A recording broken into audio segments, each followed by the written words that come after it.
ನಮಸ್ತೆ ಫ್ರೆಂಡ್ಸ್, ಇವತ್ತು ಗಿಡಗಳಿಗೆ ತೆಂಗಿನಕಾಯಿ ಸಿಪ್ಪೆಯಿಂದ ಟಾನಿಕ್ ಹೇಗೆ ಮಾಡೋದು ಅಂತ ನಿಮ್ಗೆ ತೋರಿಸ್ಕೊಡ್ತಾ ಇದ್ದೇನೆ. ಒಂದು ಖಾಲಿ ಓಲ್ಡ್ ಬಕೆಟ್ ತಗೊಂಡಿದ್ದೇನೆ.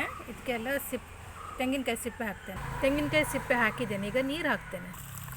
ಪೈಪಲ್ಲಿ ನೀರು ಬಿಡ್ತಾ ಇದ್ದೇನೆ. ನೀರು ಫುಲ್ ಆಯಿತು. ಇದಕ್ಕೆ ಈ ಪೀಸಿಂದ ನಾನು ಮುಚ್ತೇನೆ. ಈಗ ಬಕೆಟನ್ನು ಮುಚ್ಚಿಟ್ಟಿದ್ದೇನೆ. ಒಂದು ವಾರ 8-10 ದಿನ ಹಾಗೆ ಬಿಡುವ. ಮುಚ್ಚಿದನ್ನು ತೆಗೆದೆ ನಾನು. ಈಗ ನೋಡಿ ರೆಡಿ ಆಗಿದೆ ತೆಂಗಿನಕಾಯಿ ಸಿಪ್ಪೆದು ಟಾನಿಕ್. ನೋಡಿ ಎಷ್ಟು ಒಳ್ಳೆ ರೆಡಿ ಆಗಿದೆ. ನೋಡಿ ಕಲರ್ ನೋಡಿ ಒಳ್ಳೆ ಎಲ್ಲ ಬಿಟ್ಟಿದೆ. ಇದರದ್ದು ತೆಂಗಿನ ಸಿಪ್ಪೆದೆಲ್ಲ ಅಂಶ ಬಿಟ್ಟಿದೆ. ಈಗ ತೆಂಗಿನ ಸಿಪ್ಪೆ ಎಲ್ಲ ತೆಗಿತೇನೆ ಇದರಿಂದ. ನೋಡಿ ಟಾನಿಕ್ ಎಲ್ಲ ಫುಲ್ ಅರ್ಧ ಮುಕ್ಕಾಲು ಬಕೆಟ್ ಫುಲ್ ರೆಡಿಯಾಗಿದೆ. ಇದನ್ನು ನಾನು ತುಳಸಿ ಗಿಡಕ್ಕೆ ಹಾಕ್ತೇನೆ ಮತ್ತು ಉಳಿದ ಗಿಡಕ್ಕೂ ಹಾಕ್ತೇನೆ. ನೋಡಿ ಈ ಥರ ಗಿಡ ಆಗಿತ್ತು, ಎಲ್ಲ ಇದು ಆಗಿ ಹೋಗಿತ್ತು. ಇದು ಟಾನಿಕ್ ಹಾಕಿದ ಮೇಲೆ ನೋಡಿ ಎಷ್ಟು ಒಳ್ಳೆ ಗಿಡ ಆಗಿದೆ. ನೋಡಿ ಹೀಗೆ ಎಷ್ಟು ಒಳ್ಳೆ ಆಗಿದೆ.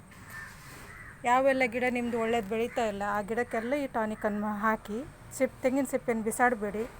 ಹೆಚ್ಚಿಗಾಗಿ ಈಗ ಎಲ್ಲರ ಮನೆಯಲ್ಲಿ 1-2 ಮರ ಇರ್ತದೆ, ಸಿಪ್ಪೆಯನ್ನು ಬಿಸಾಡ್ತಾರೆ. ಅದನ್ನು ಬಿಸಾಡಬೇಡಿ. ಈ ಥರ ಯೂಸ್ ಮಾಡಿ ಅದನ್ನು ಗಿಡಗಳಿಗೆ ಹಾಕಿ ಗಿಡ ಎಲ್ಲ ಹೆಲ್ದಿಯಾಗಿ ಬೆಳೀತವೆ. ವಿಡಿಯೋ ಲೈಕ್ ಮಾಡಿ, ಶೇರ್ ಮಾಡಿ.